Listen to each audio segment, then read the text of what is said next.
2 more days. That's right, you guys, we're just 2 short days away from what appears to be the biggest update so far this year for the King of Fighters Allstar, and we're going to go ahead and talk about it in today's video and give you guys a few reasons why I'm a bit concerned about a few things. But first, before we get into all of that and more, make sure you guys smash that like button and subscribe if you enjoy daily King of Fighters Allstar content such as this, and let's go ahead and get into this week's Saturday Chat and Chill. Now, for those of you who have not been keeping track at home, allow me to get you guys caught up to speed in case you missed yesterday's video, but CM Yuri did go ahead and confirm yesterday on the official forums that we will be getting the end of August update starting tomorrow, August 29th at 8 p.m. Pacific Standard Time. We will be undergoing a maintenance, and after that maintenance we can expect to see a huge update in which we will be getting the SS Volume 3 banner involving Kula and K, a rerun of SS Volume 1 including Mai and Athena, as well as getting Epic Quest Chapter 2, the Transcendental Battle Card system, and so much more. But I wanted to go ahead and take the opportunity today to go ahead and blow this footage up and slow it down even further so that way we could take a much more in-depth look at what we were seeing from that footage that they released of these characters in yesterday's updates. So we're going to go ahead and do that, and then I'm going to give you guys my thoughts on why I feel like there are some concerns going into this banner. We're going to get into all of that, but first we're going to take a look at the footage and see what there is to see, so let's take a look at it. The first thing that I want to go ahead and take a look at here is going to be this footage. Now, the reason why I want to take a look at this footage is because this tends to give us a better look at what is going to be going on in these kits. But as you guys can see on the S1, which is going to be K's Derive skill, which we'll talk about, he is going to have that shield that we've seen recently on a lot of these characters. This is a very good skill, or at least a very good effect. So this is an awesome thing for him to have. But for those of you who are having trouble figuring out how Derive skills work, basically, as you can see down there at the bottom, if you take a look, once you use a skill, it will then turn itself into a second skill. Now, he only has this from what it appears on his S1. You can tell from that black half circle around the skill icon. But as we can see here on Awakening Rotation, the way that this is going to work is it appears as though you're just going to end up being able to automatically use the Derive skill after you've used the S1 and so on and so forth. So you're just going to transition into the Derive skill the same way whenever you're on your Awakening Rotation. So that's going to be pretty much how that works during your Awakening.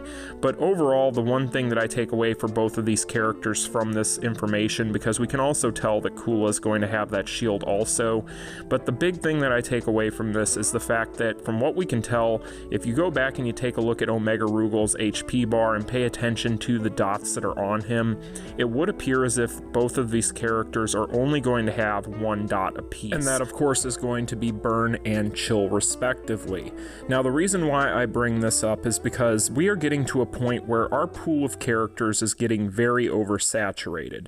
We have gotten to a point in the King of Fighters Allstar where we have gotten so many of these limited banners at this point that we have a lot of options as veteran players or intermediate players or whatever you want to dub yourself. As long as you're somebody that's been around since the beginning of 2021, chances are you're going to have at least a couple of different characters that are probably already going to be top tier burn characters, especially if you were around for the Dead or Alive collaboration. You would have gotten SS Honoka, or maybe even the Angel of Paradise version of Honoka, both of which are amazing burn based units. So when it comes to these dots and these characters only having 1 dot respectively, do also keep in mind that we don't have footage of the after effects of either of their finishers, whether it's the core finisher or their newest finishers that are going to be added in.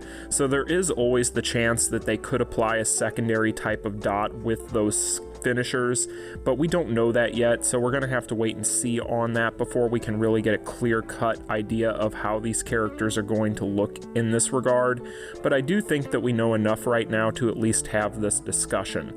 So when it comes to burn in general, I've talked about this here on the channel in the past, but basically with burn, K is coming in at a very odd time. We've just had the Dead or Alive 6 collaboration, and in that collaboration we had those aforementioned characters that did bring along with them plenty of burn on their kits that is going to be able to get anybody who needs it through a lot of this different content that calls for that specific dot. both those Honokas are going to be so powerful that really they're all you need at that point. And we've also had characters in the past such as SS Kyo, who is still the king of the hill, or even SS Mai, who's also going to be getting rerun coincidentally enough with this banner. So we have a lot of burn-based units in the game. So really with K, he is going to need to do a lot to set himself apart if he's going to be a character that is going to have a major impact on the meta. Now, of course, he is a red balance type, which is a good thing for him because that is going to give him the versatility to be used in things such as reviving Hell's Dungeon at higher tiers. So that is going to make him inherently valuable for people who still need help in that regard, who are used to having to build characters such as Lady Clone Zero or maybe even Nest style Kyo. So there's plenty of red balance out there, but those red balance types tend to be pretty weak by comparison to a lot of these newer characters, much less the limited banner characters. So he will have that niche, but I do think it is worth mentioning that if this character only has burn, and the derived skill is the only thing that is really setting him apart in a major way from everybody else, is he going to be a must-have? And that is a question worth asking, because if he doesn't have a secondary dot, he may not end up being a character that you have to have if you already have a lot of these other characters that we've talked about. And I think that that is where the fact that this game is starting to get a very dense pool of characters starts to show itself. And I don't think that this is inherently a bad thing, because I think that if anything, this should temper a little bit of the FOMO that people feel whenever these banners come out, because unless you see a personal favorite on one of these limited banners, if you already have a character that can fulfill a role, then you really don't need to worry about it. At that point, you can kind of look at the banner and go, okay, well, I can already do all the things that this character would allow me to do, so why bother? And I'm not telling you guys not to pull whatsoever, I'm just giving you guys the facts. So that is something with K that I do think that he is going to have working against him. I think it's going to come down to, of course, what his kit has, what his leadership ability is, so on and so forth, before we can make any proper calls, but I do think that it is worth mentioning. However, when it comes to his counterpart Kula, she is in a much more awkward position, because as I have already mentioned, Kula does appear as if she's only going to have chill on her kit unless she's going to be able to apply a different dot on one of her finishers, or they just aren't showing us specific things, which is always a possibility. However, with Kula, she is going to be chill based, and of course being chill and freeze based is going to make her an absolute monster in things such as championship, because CC effects in live PvP are going to always be meta. However, when it comes to her in PvE, that is where I start to see a lot of gaps.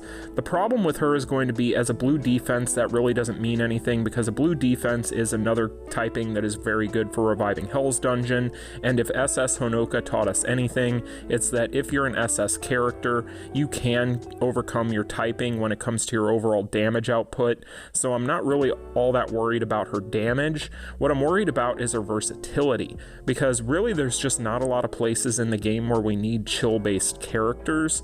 If you really think about it, Immortal Typhoon is a big one, and then if you take a look at the Spider Robot, that's another big place where people need help from characters that are going to have chill. However, outside of those two things, there really isn't anywhere in PvE where that type of dot is called for, and of course down the road they could always update the game and give us more things that we need that dot for in general.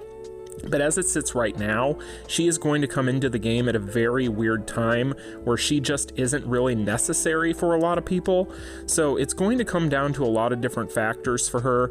I think that if she ends up having just a kit overall that is going to be absolutely insane, then a lot of people will of course want her, because Kula is a fan favorite, whether people want to believe it or not. A lot of people really like both of these characters, but I do think that this is going to leave her in a bit of a strange scenario where a lot of players are going to look at her and go, okay, I really like this character, I really want this character, but if I really stop and I think about it, what am I going to be using her for?